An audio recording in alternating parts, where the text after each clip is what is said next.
Imagine a world of no more privacy, where your every purchase was monitored and recorded in a database, where your every belonging was numbered, where someone many states away or perhaps in another country had a record of everything you had ever bought, of everything you owned, of every item of clothing in your closet, every pair of shoes. Imagine a world where even people were numbered and tracked at a distance. My own thoughts about privacy led me to begin researching the issue about 4 years ago. In 1999, I became concerned about supermarket and grocery store cards, the seemingly harmless loyalty cards that you began getting asked for in the early 1990s in order to qualify for discounts at the supermarket. What I learned was that those programs were essentially registration systems that were taking all of our food purchases that we made at the store, linking them up with our names and our personal identifying information, and storing them in databases. Since 1999, when I made that discovery, I have spent the last 4 years of my life deep in research about tracking and monitoring programs involving retail spaces, buying and selling, and purchasing. And the world that I just described, where your every belonging is cataloged in a database, may not be that far off. If we move to a world where your every belonging is in a database and can be tracked remotely, which is what we'll be talking about in the next hour, we will also move to a world in which your every move can also be tracked and monitored remotely. Let me first start by talking a little bit about my background and the supermarket grocery cart issue and how it has paved the way for what will ultimately be one of the most invasive things I believe the human mind has ever invented when it comes to privacy.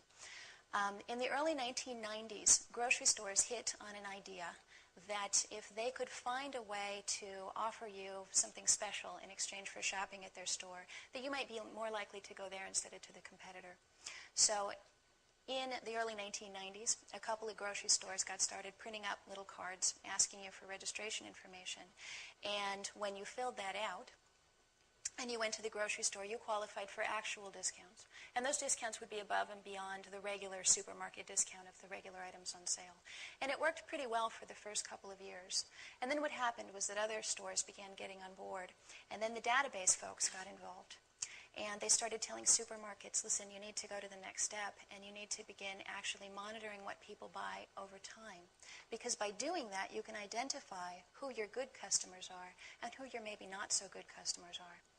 So what happened was these grocery store cards became linked to incredibly detailed databases of information, to the point where now oftentimes those databases of information will contain what they call, the supermarket can buy something they call a penetration profile, which includes additional information about you, not only what brand of orange juice you buy or how often you buy toilet paper, but they can also buy information such as how much your home mortgage is, or your auto insurance record, or the type of car you drive, or even your dress size.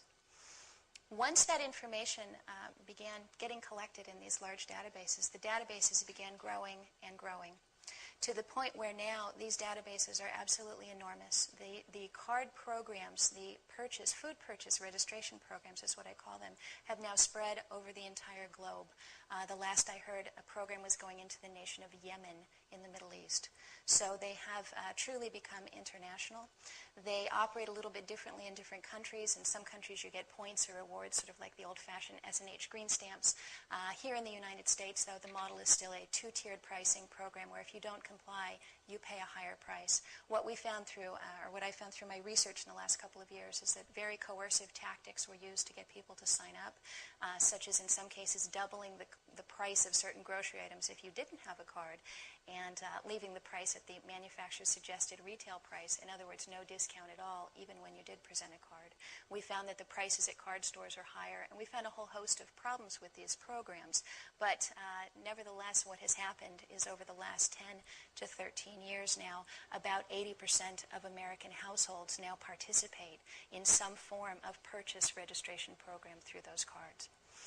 Now, in the course of doing this research, last year I was asked to write an article for the Denver Law Review. And they said, what we'd really like to know is what are the privacy implications of having purchases monitored and registered in databases? What really does that mean, and how deep does that problem run? And in doing that research, I spent about 3 months reading very esoteric industry journals, reading retail industry journals, reading electronics journals, reading anything I could get my hands on to try to answer that question of how far does the surveillance and registration go. And I stumbled across something in the course of doing that research that absolutely made my hair stand on end. And that something is what we'll be talking about tonight, radio frequency identification. Now, at the time that I stumbled across this about 1.5 years ago, it was the radio frequency, and I'll be explaining what it is, and I'll try to be non-technical tonight because it can be a bit of a technical concept.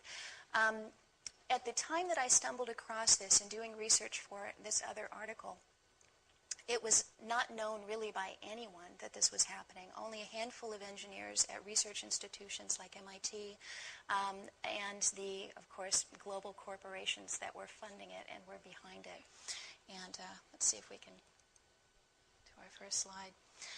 What I discovered was that out of MIT, the Massachusetts Institute of Technology, that's based out of Boston, Massachusetts, and it's where we get some of our best engineering and mathematics and science minds get trained at MIT.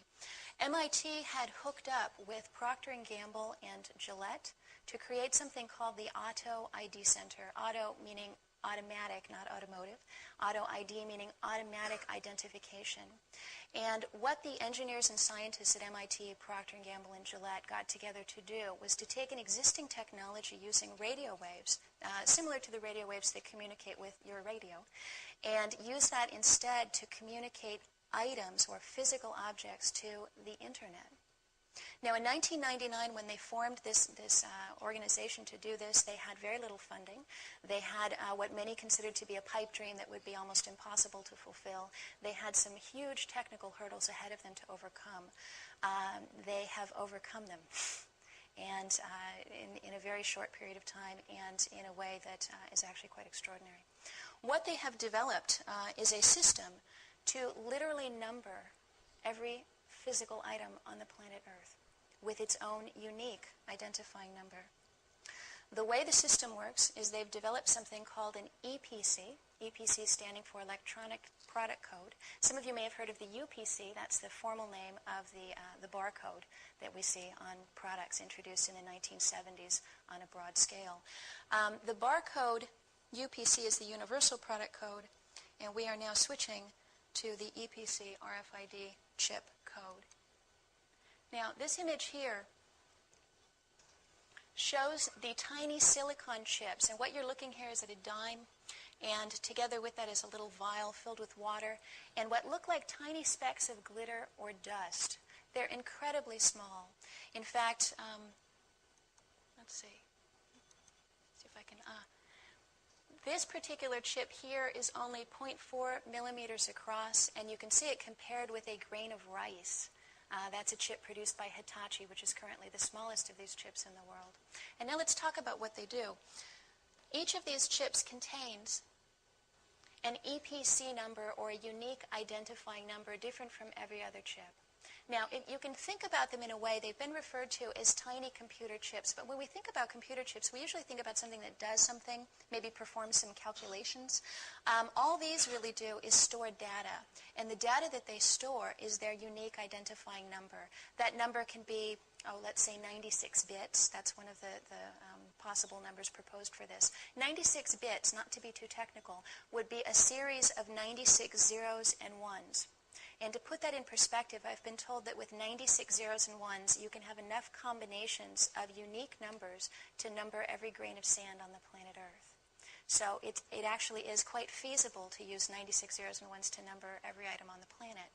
Now, the next question is, well, what do you do with numbering every item on the planet, and why would anyone want to do that? Well, the RFID chips themselves, these tiny little devices, in and of themselves, even if you did number everything and stick one of those in there, it would be difficult to actually know what the contents of the chip were. So the tiny chips, let me just explain the technology here. The tiny chips with their own unique identifying numbers are hooked up to antennas. The antennas look, this is one example of an RFID antenna. You see the tiny little chip there in the center, and it's hooked up to some metal coil or flattened metal wire that serves as an antenna. These antennas can take a variety of different shapes. Sometimes they look like children's mazes, and what we'll be talking about later, sometimes they look even like spray-on ink or foil. Now, the way this functions is that, let's envision that we have a shoe. And we'll be talking about this shoe a little bit later on specifically. But let's say that we have a shoe and we want to number this particular item. We can stick a label or a tag on it with a barcode, but then that would not distinguish it from every other shoe that is also produced by the Soho brand and is a size 8. The barcode would be the same for all of those shoes. If we put a unique identifying number using one of these RFID chips and an antenna on it, we can assign it its own unique number. Now the question becomes, how do we read it? And the way the technology works is reader devices in the environment, which are about the size of, I've seen them about the size of a hardback book. A reader device would send out a constant pulse of electromagnetic energy. The electromagnetic energy would be picked up by the antenna. It would then stimulate the little chip to say, here I am, I'm chip number 03842799, et cetera, 96, 96 different digits of length there. And it would send that information back out to the reader device, which would then pick it up and say, aha, I just detected an item, here's the number of it. Now let me look it up in the database. And looking it up in the database, you can say, oh, that's a pair of shoes that was bought at a Walmart store on June 15th using credit card number 604A29. So that's that. In a nutshell, that's how the technology is designed to work. And now we'll be talking about some of the nuts and bolts of that. All right, so we've got the world's smallest RFID chip. Now again, remember that the chip in and of itself simply contains the number. It does need to be hooked up to some form of antenna so that it can be stimulated by one of those reader devices that would hit it with energy. Now, the technology, again, being designed by Procter & Gamble and Gillette. And by the way, this Auto ID Center at MIT now has 103 sponsors, including some of the biggest consumer product manufacturers in the world, including companies like Philip Morris, Coca-Cola, Pfizer, Walmart, Home Depot, big companies, and including government agencies such as the Department of Defense and the United States Postal Service, and also UPS. So, they're serious about this, and they're putting a lot of money into it. And now there's 103 companies working on this. Now, their stated goal is to use this technology to replace the barcode, to literally put one of these numbering devices on every physical item manufactured on planet Earth, in every country, in every factory, rolling off of every assembly line. Now, replacing the barcode means a couple of things, and let's talk about the difference between this technology and barcode technology. Every pack of gum, the Dentyne is owned by Pfizer, which is one of the sponsors of this Auto ID Center. We'll get to that one in a second. Now, there are a couple of ways that we need to be concerned about this replacing the barcode. The barcode, as we said earlier, would have the same barcode image and the same UPC number for every can of Coke. So if I've got a can of Coke up here in the podium and you've got one back there and maybe a couple in your fridge at home, all of those cans of Coke would contain the very same UPC number. Now what that means is when you purchased it and you scanned your supermarket loyalty card or you scanned your credit card, which is now how they're recording your data, using the infrastructure created by the supermarket card, now they can use your credit card to record the same information even if you don't have a loyalty card. So what would be recorded when you scan your grocery card or your credit card would be simply the fact that you bought a 6-pack of Coke, not which Cokes. With this new system, every single one of those cans of Coke would have a unique number associated with it, and each one of those 6 numbers in that 6-pack of Coke would go into a database unless we do something to prevent it. The default state of how this information is recorded in order to ring up the sale would record your name and your purchase, your identity, along with those 6 individual numbers on those cans of Coke. Now, what would that mean? Well, let's say down the road, one of those cans of Coke, I don't know, the guy picking up your garbage is careless, and he lets one of them roll down the street. And let's say the litter police come along the next day, and they pick up that can of Coke. They can actually run a reader over it, figure out its unique identifying number, look it up in a database, and see that you were the person making the purchase. And you could get, an automatic littering ticket in the mail. Worse yet, let's say that someone snuck by when your garbage was out on the curb and stole that piece of trash and took that can of Coke and planted it at a crime scene with your fingerprints on it. Now it gets scanned, and you get a knock on the door from someone asking, what's your alibi for, the evening of the 15th? So that's just one way in which this is different from a UPC barcode, in that it creates, in essence, a registration system for physical items. Now, depending on your politics, I don't know where folks listening to this stand on guns, but there has been some real concern about registration of guns. And one of the arguments that's commonly used to argue against registration of guns is the fact that in countries where registration of guns has been carried out in the past, oftentimes registration leads to forms of control. Now, if it's guns, maybe that's one thing. If it becomes food, that becomes a very serious issue. Recording of items based on my own extensive research of history and looking at totalitarian regimes throughout the 20th century, I think that there are many evil governments that would have loved the opportunity to record what everyone bought in the hopes of being able at some point to control those purchases or those items down the road. Now, there are actually three ways in which this technology is different from the barcode. We just talked about the first one, in that every item would have a unique identifying number.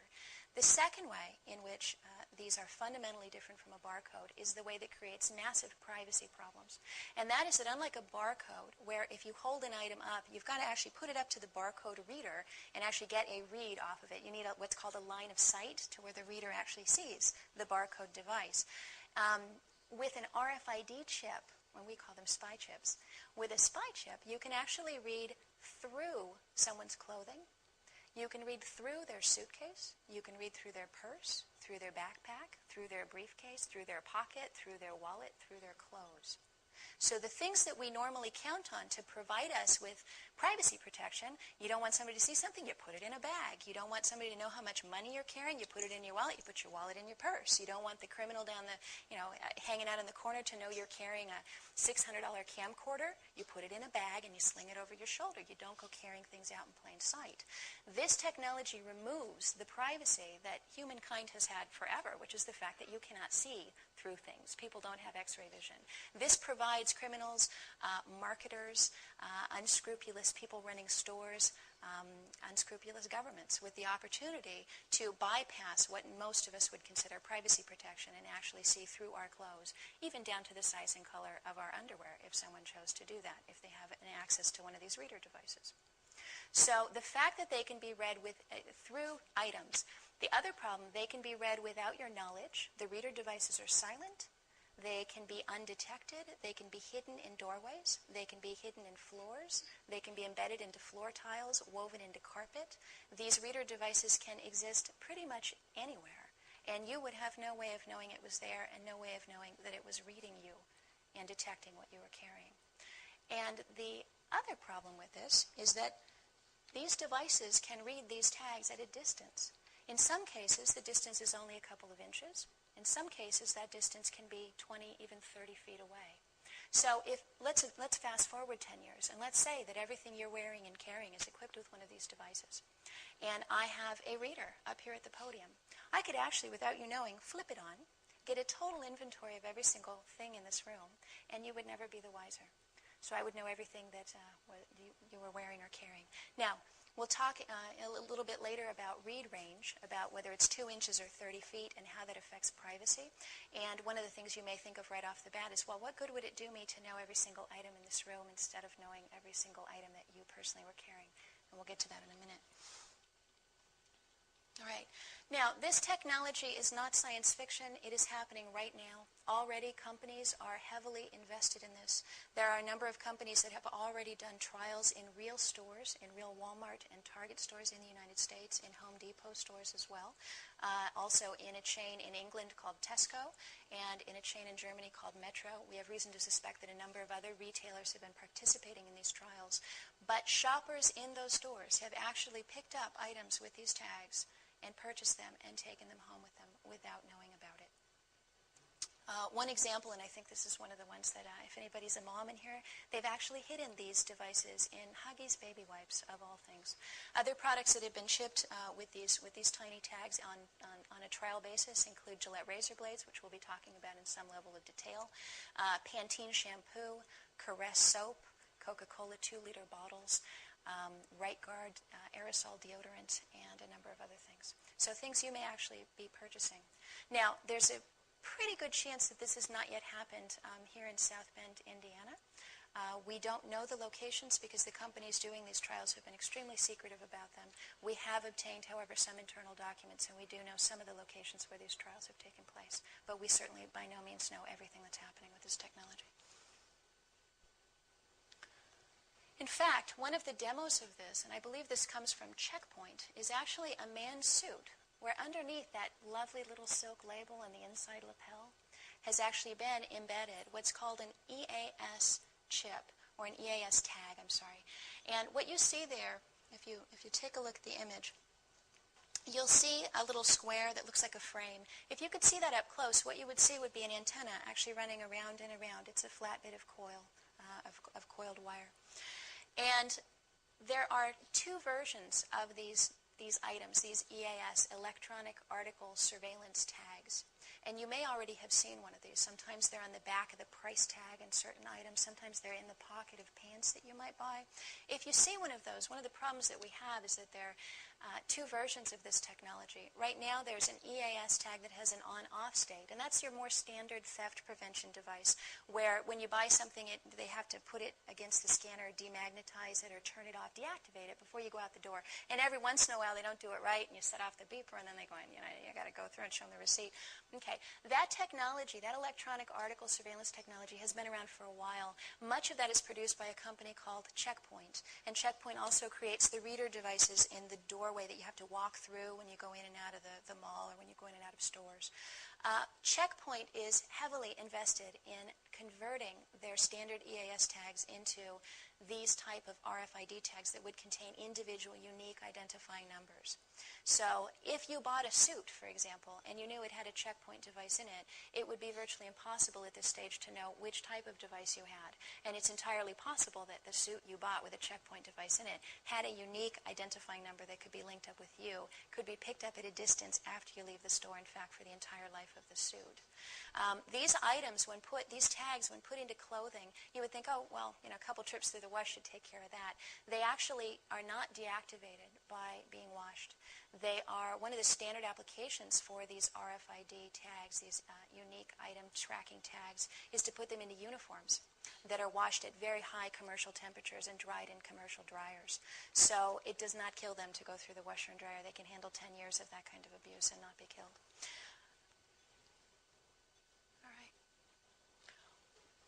The problem, as we mentioned earlier, is RFID enables something called silent commerce. And it's one of the stated goals of, I would almost be tempted to say, global business, to have a system of silent commerce whereby everything in the supply chain, now the supply chain means everything from the manufacturer who gets the raw materials in the factory and makes the goods to that then gets shipped to a place where maybe it gets packaged, that gets shipped to a warehouse where it sits for a while and gets distributed out to the individual stores, all the way to the cash register and into your home. So the supply chain means actually supplying goods at various levels to various people until finally it winds up with us.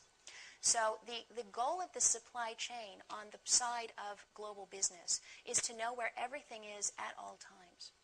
So they hate the idea that, they may produce something in Singapore and then transfer it over to China and then transfer it over to Topeka and then it gets distributed, and they may lose track of those items. Now that we're in an era where things get shipped all over the world, that's a real problem for businesses, and this is one of their proposed solutions. So there's a couple of things driving this technology. I think right now the goal, obviously some people have the goal of using it to track individuals, and we'll talk about that in a moment, but I think the driving force behind it right now in terms of money is the desire to track products so that things don't get lost, so that when a truck drives into a warehouse, for example, the total inventory of everything on the truck can be made.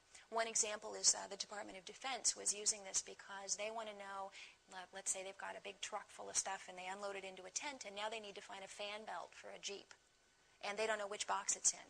They can use this technology to scan the boxes and know their contents right through the box until they find the one that says, yeah, I'm the fan belt.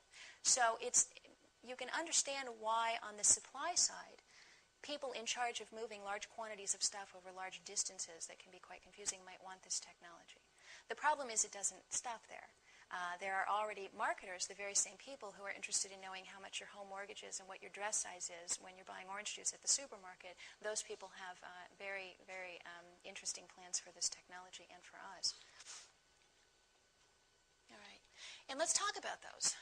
The grocery store card, which has been near and dear to my heart, is something that I have loathed and despised for many years.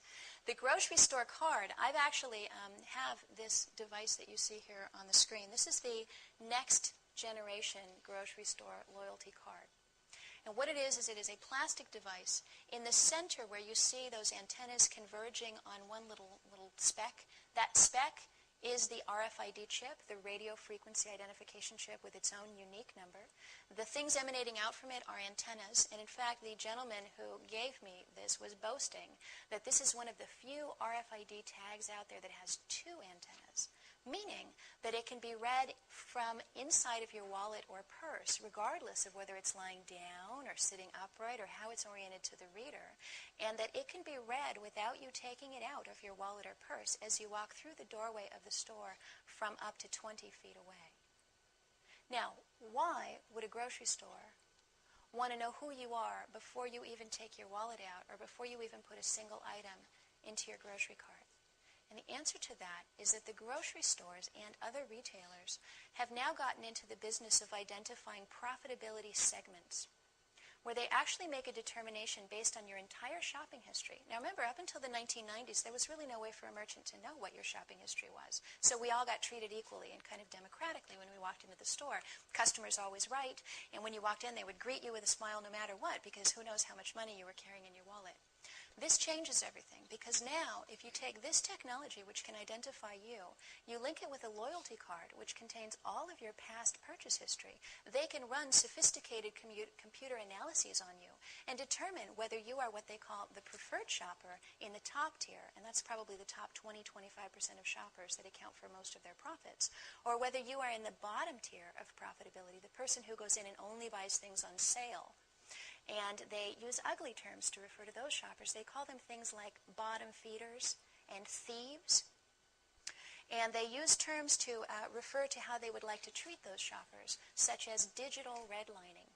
Meaning that if you were one of those shoppers and you reveal your purchase history to them by scanning a loyalty card, and let's say you're a college student, or let's say you're a little low on your luck, or you maybe just like to shop frugally, and you've been buying items on special, they want to identify you, and according to the advice of some supermarket consultants that I've been reading lately, they would like to offer you higher prices and poor service to discourage you from shopping at the store altogether.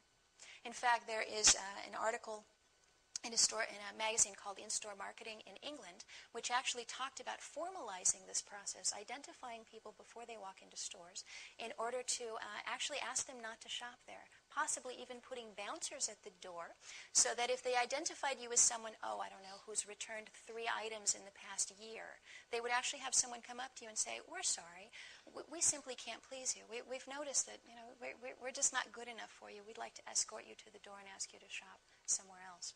Now, on the other hand, if you're one of the top shoppers and you're in this upper tier, you might be listening to this going, well, I kind of like that idea. They're going to treat me the way I deserve to be treated, as a valuable customer. Well, your road is going to be even worse, because all of the microscopes are going to be trained on you, because you're who they want to target. And they do use words like target and prey. Like, you are their prey, you're their quarry, was another one that I saw recently. You are their target. So if you're in the top tier, it may even be worse for you, because it means that they will do things like train their surveillance cameras on you and follow you around the store.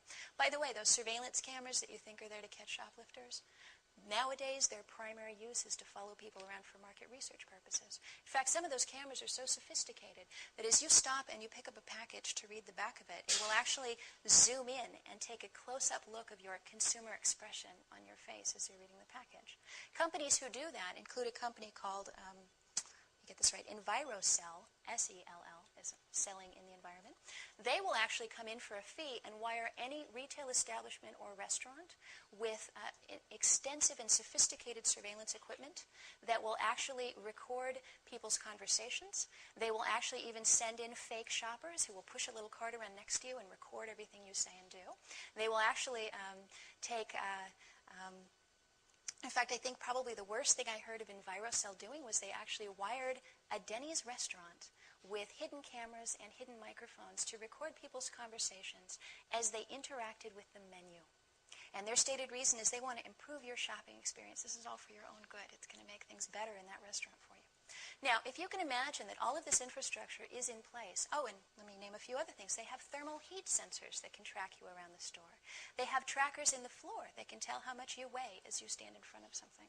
So you take all of this sophisticated surveillance and tracking technology, and the only thing that they have not been able to do as they track you around and see what color hair you have and what's in your basket is they have not been able to tell exactly who you are, unless you did something like pay with a credit card or scan a supermarket card, which is something I would recommend everyone in this room stop doing immediately.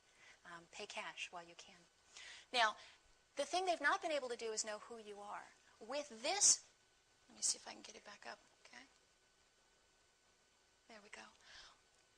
With this new loyalty card, which, by the way, you would probably not even know you were carrying, with this new loyalty card, they can identify you as you walk in the door, and they can then track you actually around the store. There are shelves with digital, real-time price changers on them, where actually you can, and in fact, one of their ideas here is to offer different prices to different people.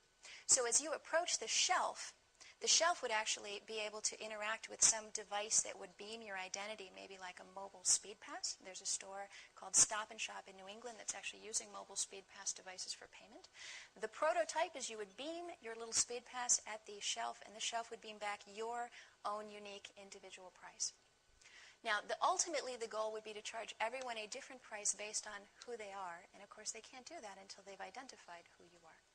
And the idea for those bottom feeders or those thieves or those people at the bottom of the shopping profitability tier, the idea would be to make them pull their weight by charging them incredibly high prices, or discourage them from being there at all because, of course, they're just taking up space and pushing around a cart and breathing the air and using up your cashier's time. And we don't want those kind of shoppers around here. And hopefully one of these days we'll figure out how to get rid of them altogether. So the next thing they're working on is putting these identifying chips into credit cards. And in fact, IBM has a proposal underway right now to embed these remote identification chips into people's checkbooks, their ATM cards, their passbooks, so that the same thing can happen to you when you walk through the door of your bank. So as you walk into the bank, the stated goal here is that they would know how valuable you were to the bank so they'd know how to treat you. So if you're the person who has, $500,000 in your bank right up to the federal insurance limit, then who knows, the bank manager may come over with a glass of wine and invite you into his office. If you're the schmo who walks in with 37 cents in your bank account, those doors may actually close up and you may find yourself rerouted down to the basement where there's a swinging light bulb and a teller and a line 50 people long. And that's almost happened to me actually at my bank branch in Cambridge, where they actually have put the tellers down in the basement, almost in the dark. It's kind of creepy. I don't believe they can identify us yet through our bank cards, but it's definitely coming. Now, this device that you see here, this Visa device, this is part of the emerging trend of smart cards. When you hear about smart cards, and by the way, these tags that we're talking about that I call spy chips or spy tags, they're, the opposite spin on these is to call them smart tags and smart chips, that they're going to make things safer and smarter and better and somehow more wonderful for us. They're doing the same thing with the credit cards. If you are offered a credit card with a smart chip in it, run screaming, say no. You really don't want that chip in there because the chip can contain all sorts of information about you. It can be more sophisticated than simply the number that identifies you or that beams out your identity over a distance. It can actually contain much more detailed information about you, and even where you've used the card, your last couple of shopping trips could be stored on there. There's really no limit to what they can put on there because they can store data. And again, the problem here, as you can see from this image, is you have no way of knowing that this tiny device is inside of there. And now, when you're in the store, what else could happen to violate your privacy using RFID? Well, Gillette has actually been using these tags to violate people's privacy in the name of stopping shoplifters. This image here comes from confidential internal documents from the Auto ID Center at MIT.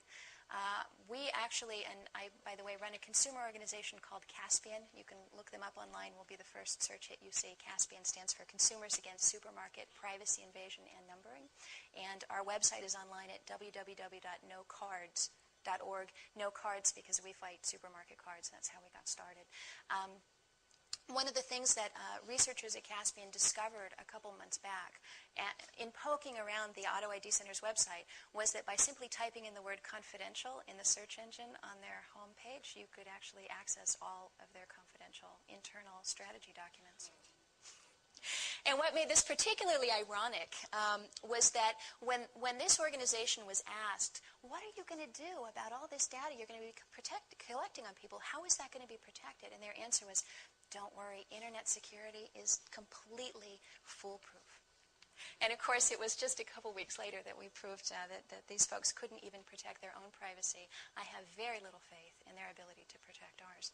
So it did create kind of a gold mine for us in terms of understanding what they're doing. And in fact, had it not been for that little mistake, we would not know about the Huggies baby wipes and the Caress soap and the Walmart trials and the Gillette Smart Shelves and everything else that we know about.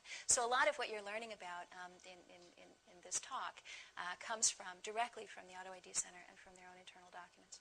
So what we found was this one image, and I realize it's not incredibly clear here, but it says RF-enabled shelf, theft prediction, and deterrence at shelf. Now, Gillette razor blades are one of the most stolen items in retail stores. Right? They're very value-dense. A crate of Gillette razor blades. In fact, if you think about it, I've got maybe a 5-ounce package of Gillette razor blades that was $10.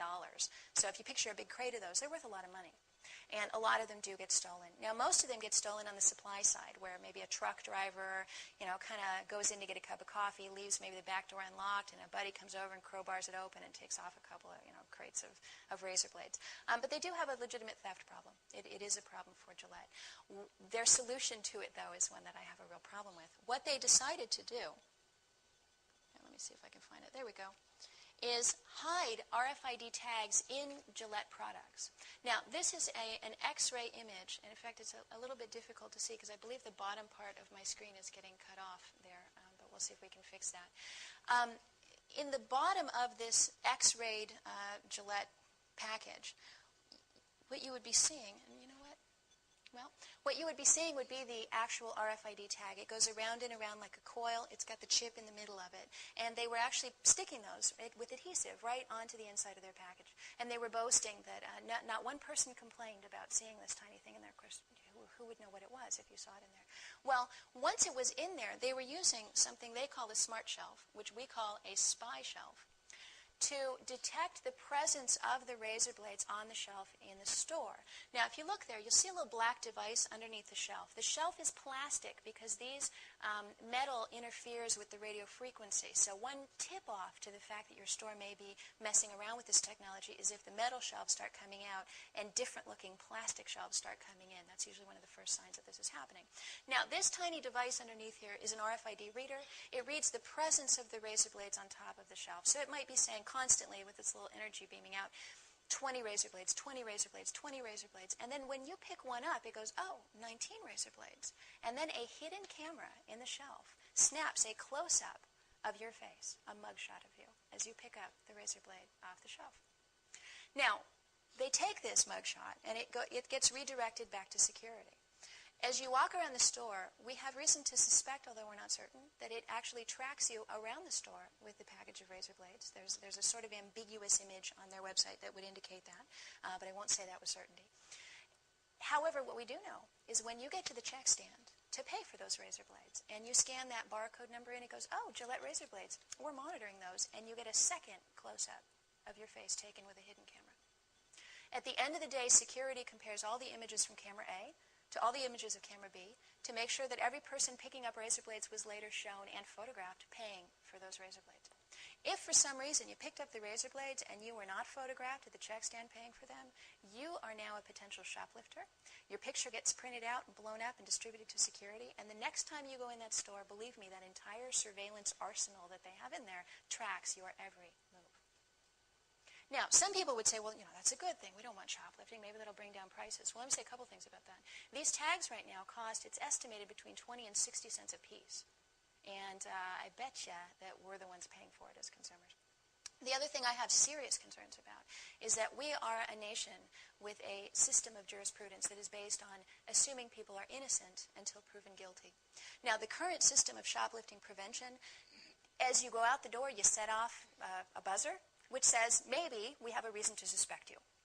You set off a buzzer, prove you didn't do it, and that's okay. Show me your receipt, you're fine.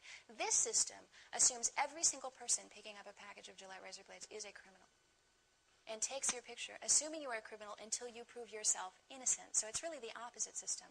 Guilty until proven innocent. Now, I don't know about you guys, but I'm a lifetime Gillette razor user. I've never used another brand until just recently. And my sense about these razor blades is they're unbelievably expensive. A 4-pack of razor blades can be $7 to $10, depending on where you buy it. Now, my sense is if I'm going to part with $10 of my hard-earned money, you should have a mariachi band and hand me a margarita.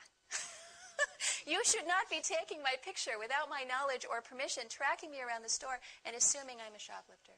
So we have actually called for a worldwide boycott of Gillette, and everyone in this room, I would encourage you to join us in that and to spread the information about this to your friends and people that you know who may be buying Gillette products. And I figure it's worth maybe trying a different brand and learning to get used to a different kind of razor if we can put a stop to this. Now, what's happening is Gillette and these other trials are being watched like a hawk by the other 102 or 100 sponsors of this organization to see how will consumers react once they learn about this. Their original hope was that consumers wouldn't learn about it. We've changed that. I've been on radio all over the world where have I been? Tasmania and Sweden and France. I've done interviews all over the world. And we've gotten this story out, particularly in England where this trial was openly underway in a grocery chain called Tesco. So people are outraged when they learn about it. They go ballistic. And that's the good news. By the way, in those internal documents we got from the Auto ID Center, let me share a bit of good news because I know this can be a bad news seminar we're doing here. The good news, 78% of people in their surveys do not like this technology on privacy grounds. 78% of people oppose it on privacy grounds. They believe, as they should, that this technology will be abused, it will get out of control, and people won't be able to stop it, and that we cannot trust these companies to do the right thing with this technology. And already, I mean, this is the tip of the iceberg in terms of abuse here with this trial. All right. Target has been, let's see if we can get this up. Hang on. There we go. Target has been embedding these in DVDs, by the way, right now in real time in the United States in stores across the U.S. I had said that there are three ways in which RFID technology is different from the barcode. The first one, of course, the individual unique number, creating a registration system for items with people. The second way being that it can be read through your clothing or your suitcase or your wallet from a distance. The third way we haven't talked about yet, and that is that this technology, if it becomes pervasive, will cause all of us to be exposed to a constant chronic level of electromagnetic energy in the environment. And we honestly do not know the health effects of being continually bombarded with this type of energy. So what this means is if you actually have, and by the way, the proponents of this technology envision, and I believe this is a quote, a pervasive global network of reader devices everywhere, all the way down to consumers' homes.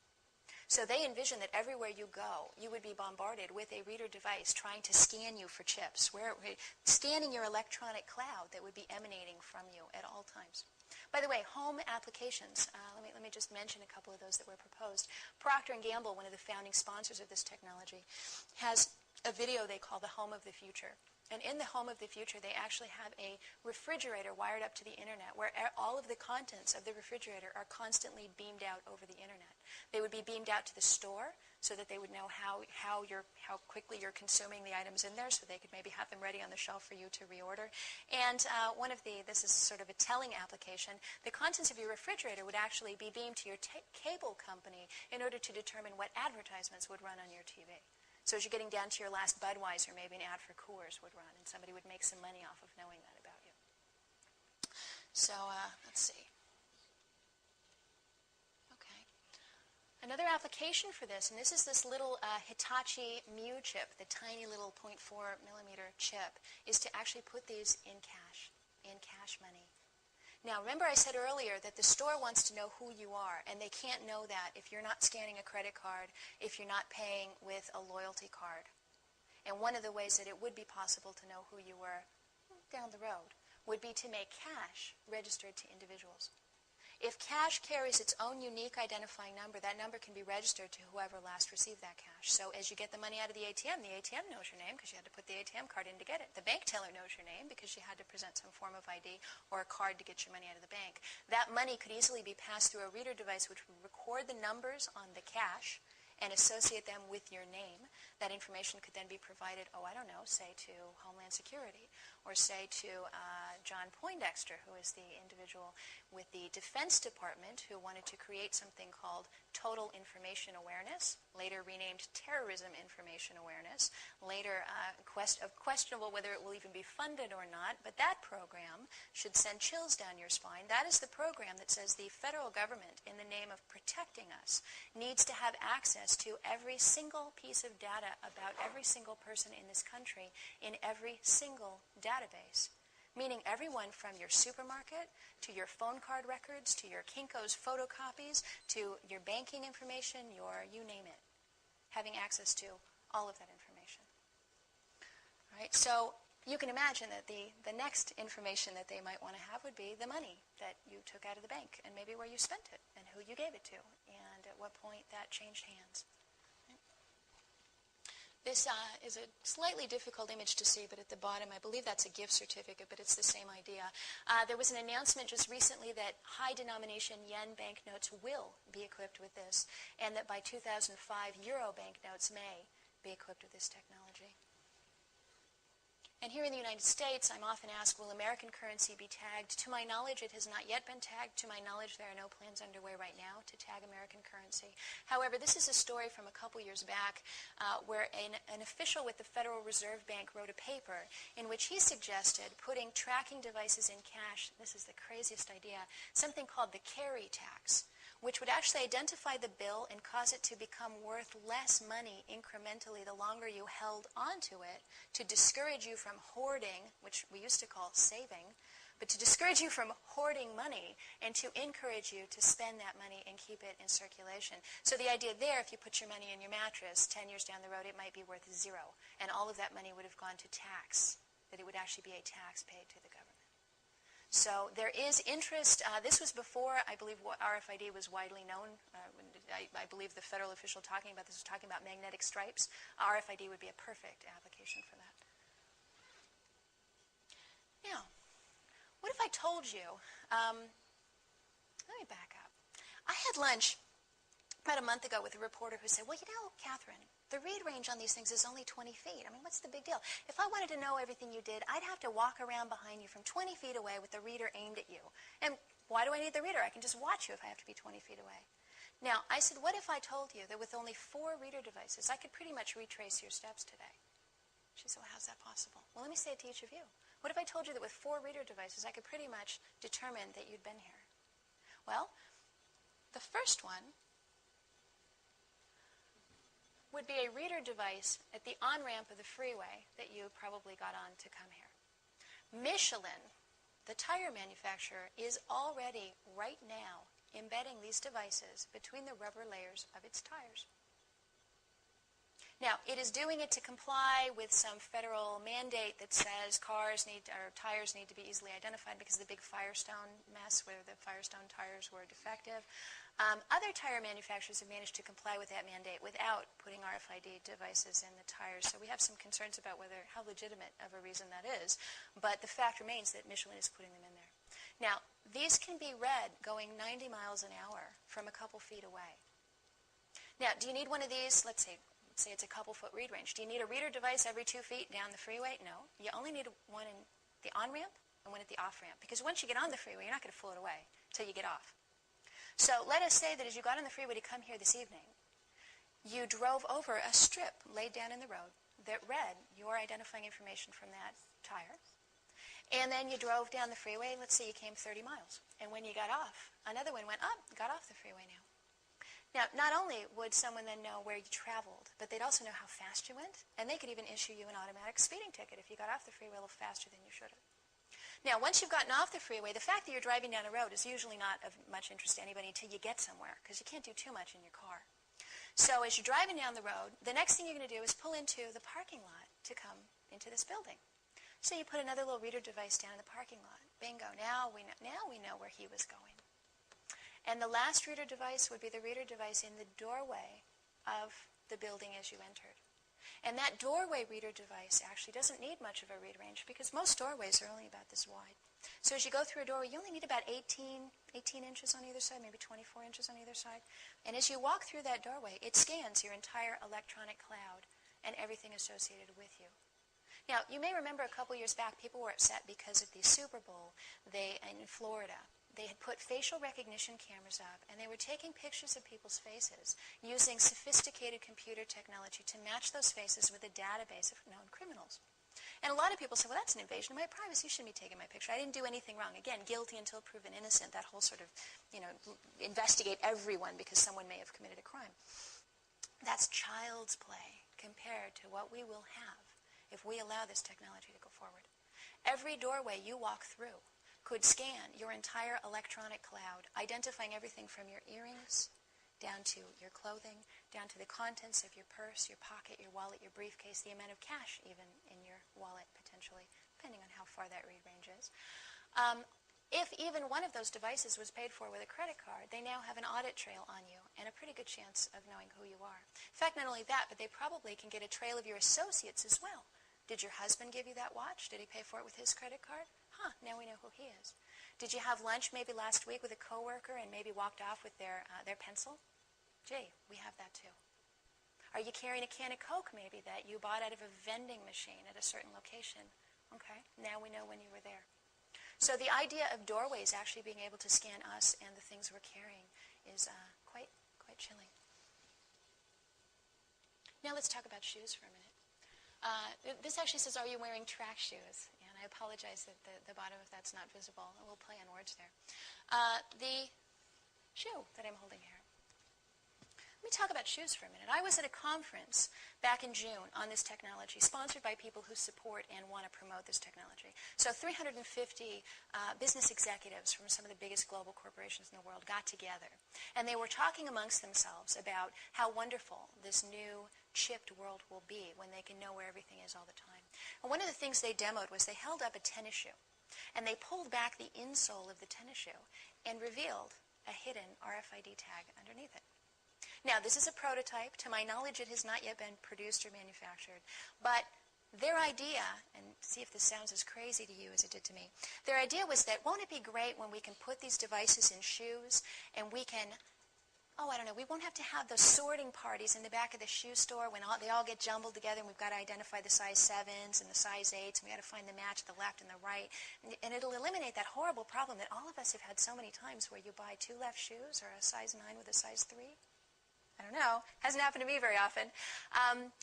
That was their stated reason for wanting to put these devices in shoes. Now, just common sense would say if you aimed a reader device at a pile of shoes, all you'd get back would be a bunch of numbers. It wouldn't help you match them up any better than anything else. Maybe putting blue labels on size 7s and red labels on size 8s would be a lower tech, cheaper, and more efficient way of doing that. But what it would do if you put RFID tags in shoes is it would provide an almost foolproof way of identifying individuals. Now, a lot of people talk about, is this going to wind up in our hands? Is this going to wind up implanted in our bodies? And we'll get to that in just a second. But you don't really have to do that to identify people. Let me ask you this. When was the last time someone else wore the pair of shoes you have on your feet right now? Shoes are the one item that we don't trade. Shoes are the one item that, in fact, other people usually don't buy for us because they can't really even know our size. Shoes have to fit properly. And once they fit properly, just cultural norms and size issues and a bunch of other reasons say we don't share them. And most men only have 2 or 3 pairs of shoes they wear regularly. Most women only have 3 or 4 pairs of shoes as well. So if you could identify those shoes, and if you could put a tracking device in them, you could follow someone pretty easily. Now let me talk read range. Now remember we said up to 20, 30 feet? 20, 30 feet is not helpful. Let me tell you why. I'm standing here and I've got a reader and I go zoom, right? I now know every chip in this room. I get back 1,000 numbers. That's not helpful to me, right? It could be in some certain scenarios, but to really know individually information about what you're carrying, not as helpful. What would be helpful to me, though, would be to be able to put, let's say, a little, I don't know, let's say I'm a retailer and I want to know who you are. I can put a little mat on the floor embedded with a reader device with a 2-inch read range. You can't read further than about 2 inches away. And as you're stepping on that mat, I'm identifying you right through your shoe. These tiny chips can be embedded right into the rubber sole when this rubber was poured into the mold, this foam, in a way that you would never even know it was there. And in fact, this very pair of shoes that I'm holding, which was purchased at a Kmart store, contained this tag. This tag says, "Attention, our products have theft detection devices embedded, which will be deactivated at the register or the service desk." Now, to my knowledge, when this pair of shoes was purchased, no one actively said really anything about what that device was. I don't know if it was deactivated or not. I don't know what that device is. I don't know where it is. I do know one thing, that this company, Footstar, manufactures its shoes in China, I believe among other places. But one of the things that it said in its website was that it is experimenting with RFID technology.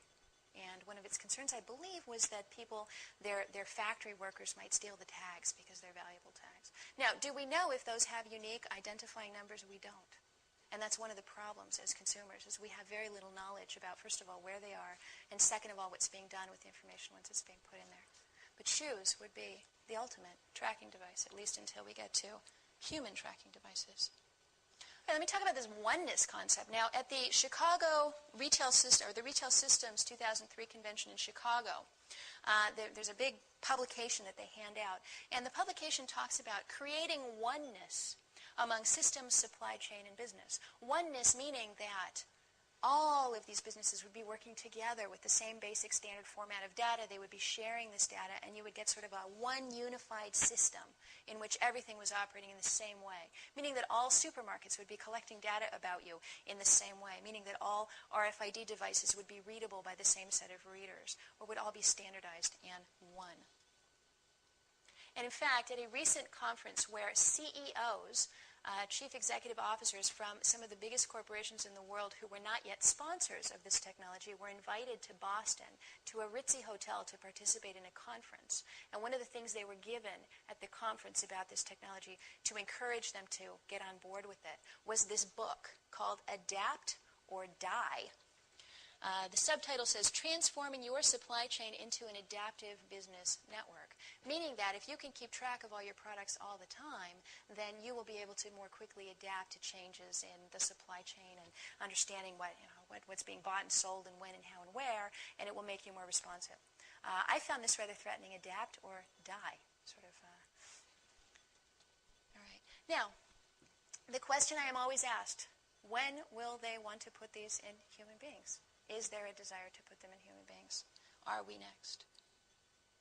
Well, the Auto ID Center at MIT, the global consortium with 103 of the biggest sponsors, Philip Morris, Procter & Gamble, Gillette, Sara Lee, they produced this slide which talks about the bits. Now remember we said 96 bits, you could number all the grains of sand. Okay? With 23 bits, you could number every automobile on the planet. With 29 bits, you could number every computer on the planet. And look at the third one there. With only 33 bits, you could number all the humans on the planet. And then it goes on, razor blades and grains of rice. Notice grains of rice is only 54 bits, and they're talking about 96 or 128 bits with this technology ultimately. So they'll clearly be able to number lots of things. We found it interesting that humans were listed among the things that they might want to consider numbering. You may have heard of something called the VeriChip. The VeriChip is produced by a company called Applied Digital Solutions out of Florida. They also have a technology called the Digital Angel, which you may also have heard of. The VeriChip is essentially an RFID chip. The very device I'm talking about can be queried from a distance. You beam electromagnetic energy at it. It beams back its identifying number. You can use it to identify people and track people at a distance anytime they pass within the read range of a reader device. Right? These devices are meant to be implanted into human flesh, so they actually inject it. I believe right now it's the inner, upper, inside of your arm where they literally inject these devices into people. Now, the idea for the VeriChip is that this chip not only contains a unique identifying number, but it can also contain additional information.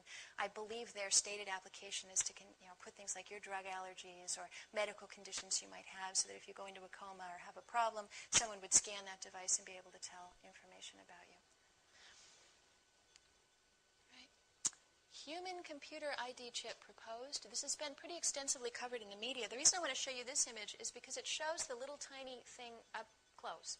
The little tiny thing is slightly more sophisticated than the one that you would stick onto a package of razor blades because it's got to actually survive inside the human body. It's encased in glass. It contains a tiny chip and a memory device and then lots of coiled wire that serves as the antenna. That's what it looks like. Oops. And my final statement would be that this technology is here, but we've got a couple things on our side. People don't like it. They really don't like it. They really, really don't like it. People all over the world have been interviewed and queried about this technology, and almost without exception, they say, heck no, we don't want it. It is not a popular technology. There are very few benefits, if any, for consumers with this technology, and believe me, they are scrambling like crazy to try to find them, but they're having a hard time. All of the benefits in this technology are on the side of the manufacturers, the side of the marketers, the side of the person who wants to run the Coors ad through your refrigerator by keeping track of what's in your house. Or the, the drug companies would like to put these devices in your medicine cabinet so they can monitor your compliance with your prescription. And when you read that, you think, well, yeah, that's kind of nice of them, maybe, to make sure I'm taking my prescription right.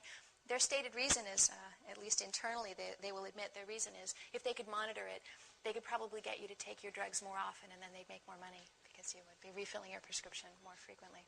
So even putting these reader devices in medicine cabinets, and in fact, I sat in a conference once with a bunch of medical people who were talking about this technology, and one of them actually said, wouldn't it be great if we could tell every time someone takes the lid off the toothpaste?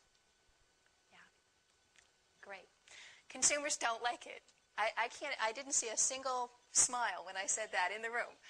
People don't like the idea of other people watching what they're doing and knowing what they're wearing and knowing what they're carrying. I think the privacy implications, the crime implications, and the long-term societal implications are pretty obvious. And now let me give you the scare story. Think if in the 1930s Hitler had had access to this technology. What would have been different? What would have been done differently? The technology that we have even now, let's say that you had Anne Frank living in your attic. And let's say that you knew that your purchases were being monitored with your credit card or your loyalty card. And you knew better than to buy more than usual to feed Anne Frank. And you made a decision that you and your family members would just eat a little bit less to provide for her. So you'd cook a normal amount of breakfast and you'd maybe cut off some of the eggs and put them on a plate and somebody would carry them up to Anne. They'd never know, right? Well, do you know that AC Nielsen and Catalina Marketing and all of the companies that keep track of what people buy have got this down to such a sophisticated science that one of these companies boasts it can tell if there's more people in your household than you're claiming or than you're buying for at that one store. You know how they can tell? By how much toilet tissue you buy. So unless you're sharing toilet tissue and being careful that Anne Frank only gets the little extra bit of leftover toilet tissue, they're going to know. Now, take that and multiply it by about 10,000, which is about how many things we interact with in the course of a normal week. And if all of those things were trackable and registered and followable and monitorable, if that's even a word, then the possibility for abuse is really extraordinary. Now, history has shown us many times, and I know people always say it can't happen here, but history has shown us time and time again, particularly in the 20th century, when 169 million people were killed by their own governments. Those are not casualties of war. Those are not soldiers. Those are people actually brutally murdered by their own governments. Right? We have a history of power being horrifically abused on this planet. This is power beyond your wildest imagining. Right now, maybe you're thinking about marketers knowing who you are when you walk in the door. Imagine someone like Stalin or Pol Pot knowing who you were when you walked in the door, knowing who you'd spent your time with, knowing who else walked through the door with you, knowing whose fountain pen you're carrying with you. Imagine the implications of having you and your network of associates tracked, followed, and known about at all times. It would make people very compliant. It would make them very obedient citizens. But what has stopped that kind of abuse in the past is good people who've stood up and said, you know what, we don't want to live like this. We don't want to have a dictator who's going to be evil and abusive and murderous. And good people have gotten together and have overthrown those type of governments. If we got this kind of technology in place, and if it was obtained and all of that power fell into the hands of someone evil who wanted to abuse it, all of the things that have kept humanity safe from those type of abuses in the past would no longer work. You would not be able to get together as the folks did in the tavern back in Concord and Lexington back in the days of the American Revolution. You would not be able to get together in a tavern and have those conversations if EnviroCell had planted hidden microphones and cameras in there, and if there were embedded RFID readers in the seats. And by the way, that's one of the other places they've been putting those, is in furniture. They can actually put them in the seat and know who's sitting there. Now, I usually, when I conclude this talk, I say shop safe, everybody. And I'd like to, first of all, say definitely shop safe. But I'd like you to think safe. And when I say think safe, I want you to think about what it means to be surveilled. It may create some degree of safety, but I'd like to talk to you about safety for just a second. The most surveilled people on this planet, arguably, were the citizens of Stalin's Soviet Union. Those citizens ran the risk of their every piece of mail being opened, their every telephone conversation being listened in on, their every neighbor being a spy for the KGB. Were they safe? Tens of millions of people perished in that country, murdered by Stalin because they opposed what he stood for. So when you think safety, I want you to think about the tens of millions of people killed in the Soviet Union because of too much surveillance and power in the wrong hands. Safety is a little bit less about maybe running the risk of some creep down the street mugging you, and maybe a little bit more about tens of millions of people being killed by a government out of control. And that being said, I will say, shop safe, everybody, and think about the choices that you make. Thank you.